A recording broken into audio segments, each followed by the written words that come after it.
Qu'en étant plus soi-même, on peut aussi être meilleur pour les autres. Trouver le juste milieu entre s'adapter, parce qu'on doit s'adapter à son environnement, on n'a pas le choix, et montrer ce qu'on est vraiment.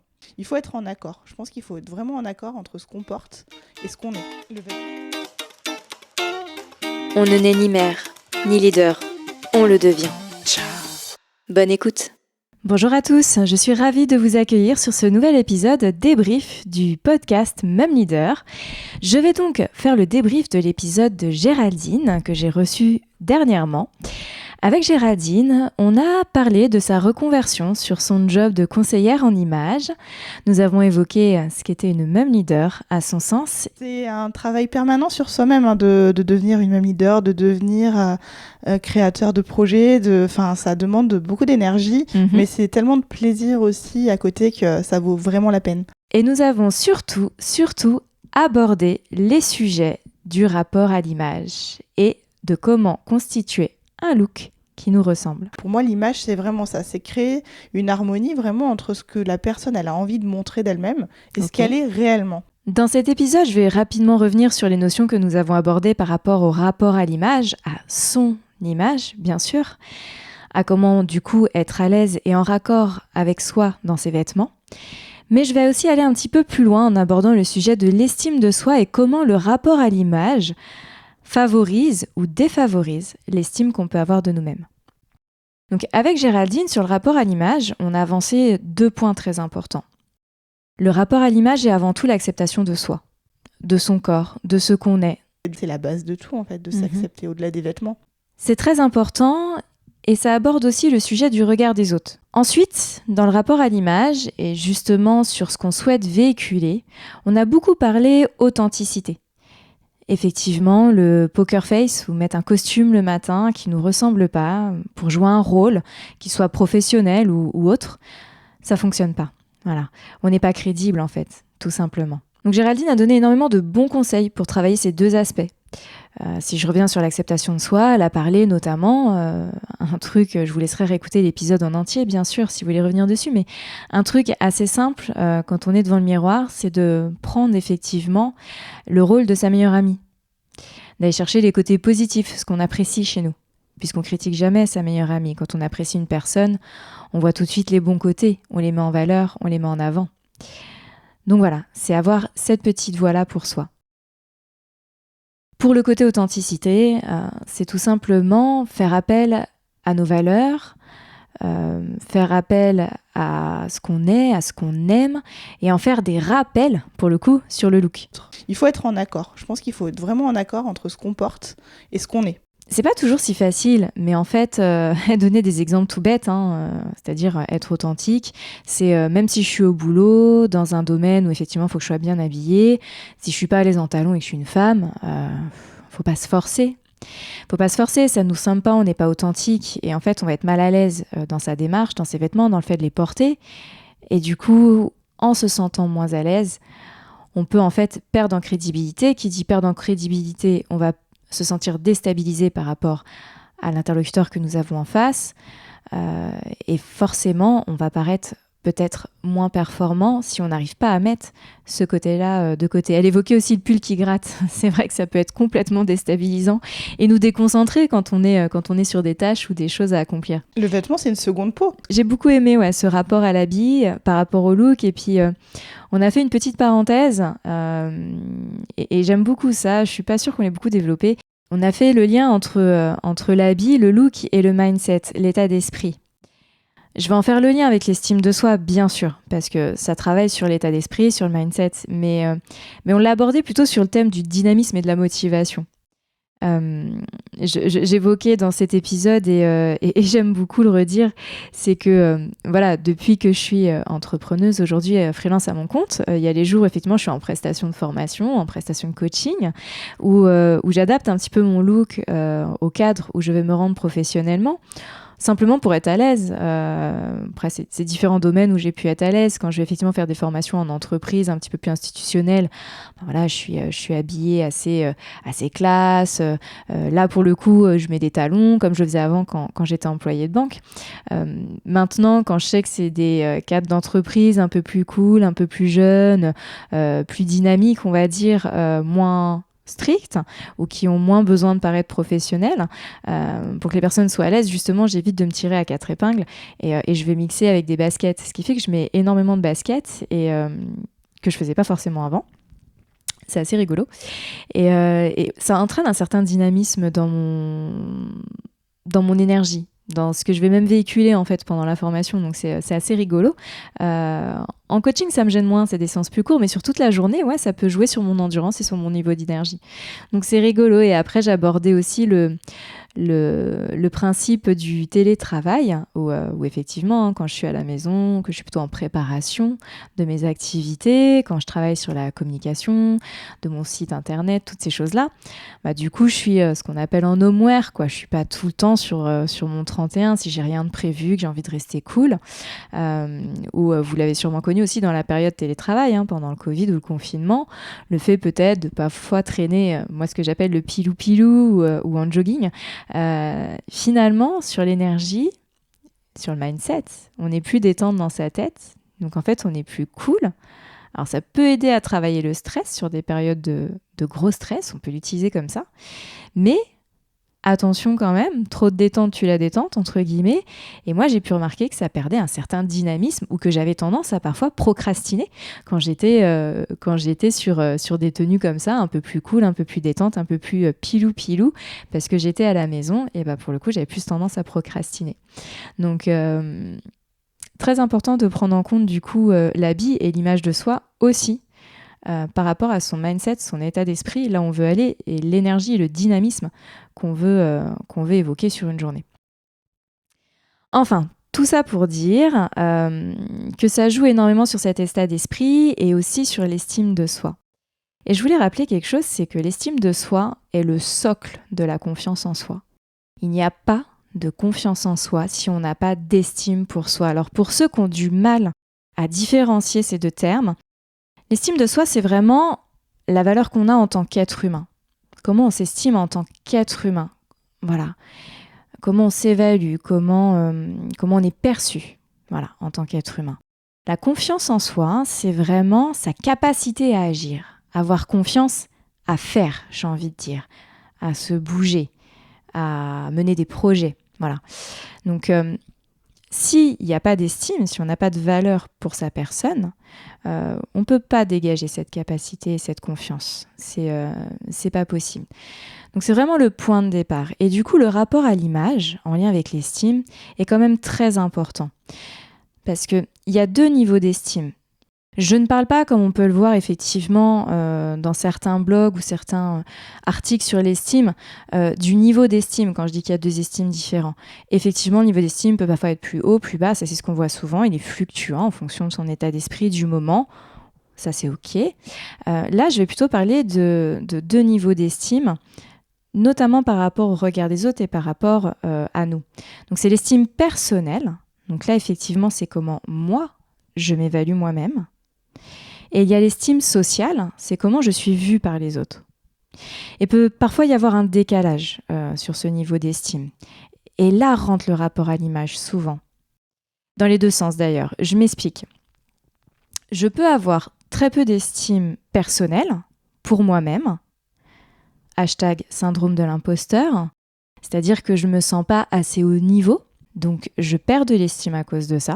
Et pour autant, dans le regard des autres, je suis quelqu'un de très professionnel, par exemple si c'est au travail, ou en tous les cas, de très bien. Et du coup, c'est là où on se dit on se sous-estime. Voilà, donc c'est bien ça, le niveau d'estime personnelle, c'est moi comment je me perçois. Et après, il y a l'estime sociale. Donc l'estime sociale, c'est effectivement comment on est perçu par les autres. Et là, il y a encore 2 notions, entre guillemets. Il y a comment je suis perçue, donc comment les autres me voient, et comment je veux que les autres me voient. C'est 2 choses différentes et il faut se poser les questions là-dessus. Donc effectivement, cette estime sociale, pareil, il peut y avoir un décalage. Par exemple, c'est là où on dit « Oh, tiens, cette personne, elle a beaucoup d'ego ».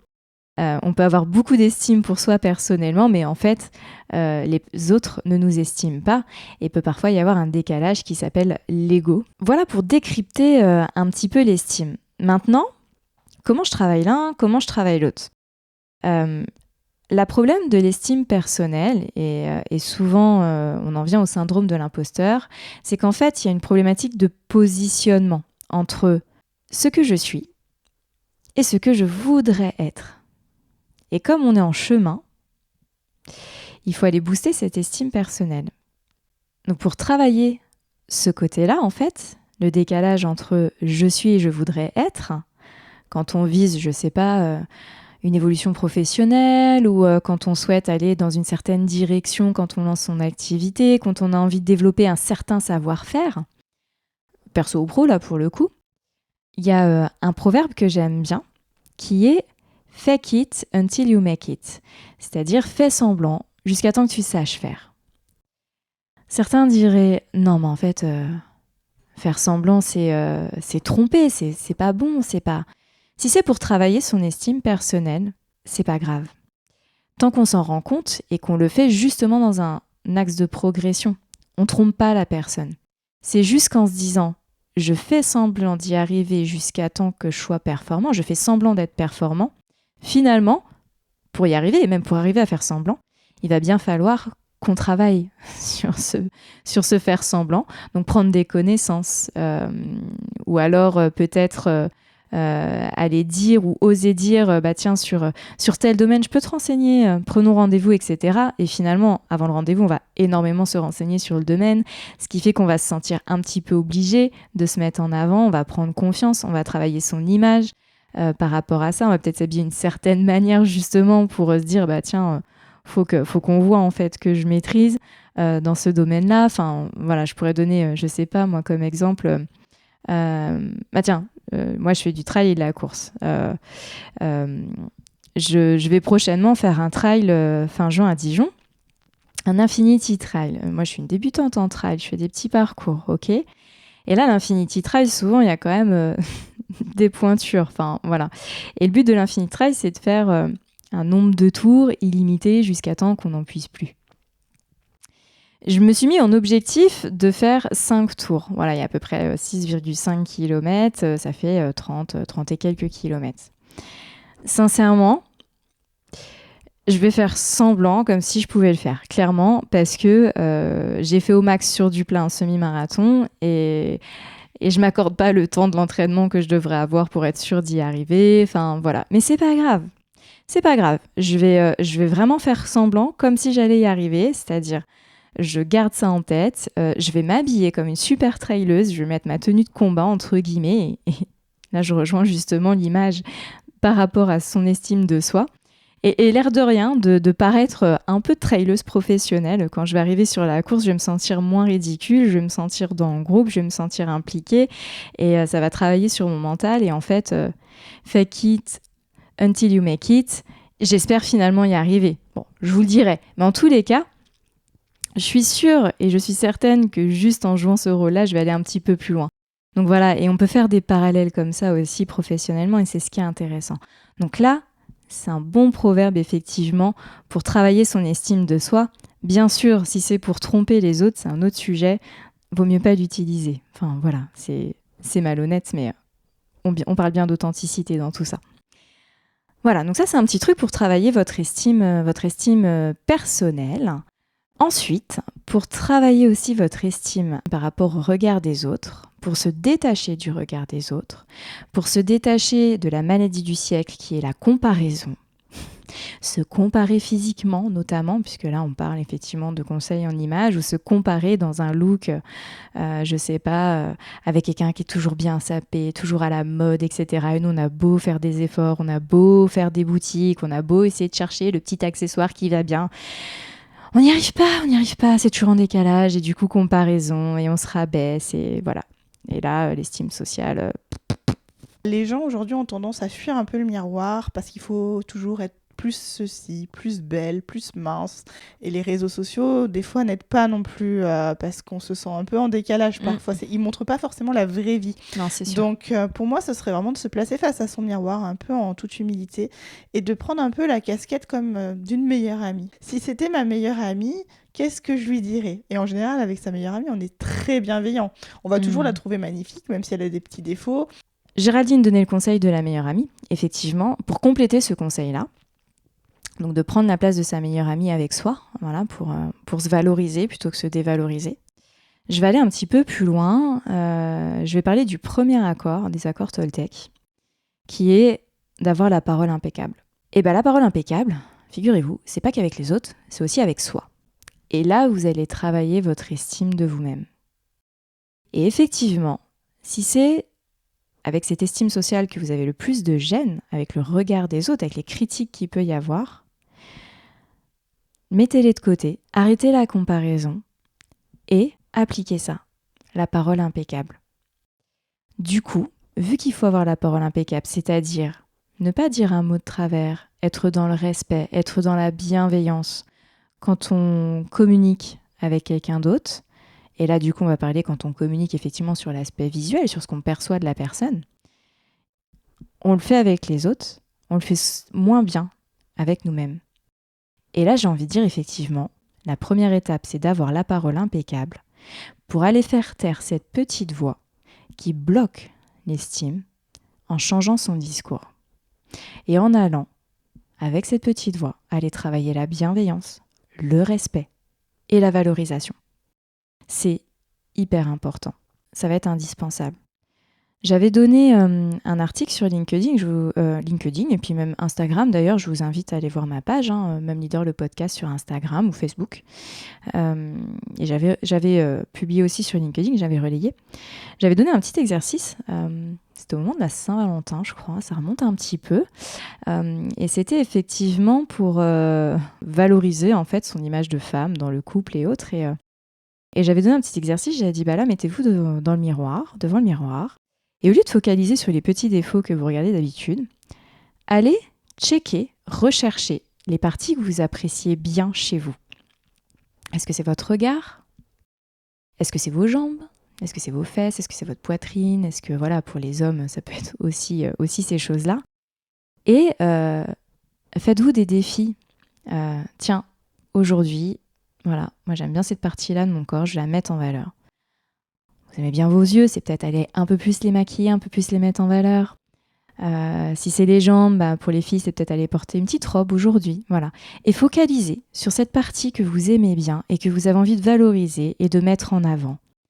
Et ne serait-ce que d'avoir cette parole impeccable, justement en disant « mais oui, j'ai de belles jambes. Voilà, effectivement, je suis bienveillante et aujourd'hui, je vais en prendre soin, je vais mettre en petite robe, je vais mettre en valeur. » Vous allez voir que déjà, vous allez rayonner, ça va être différent.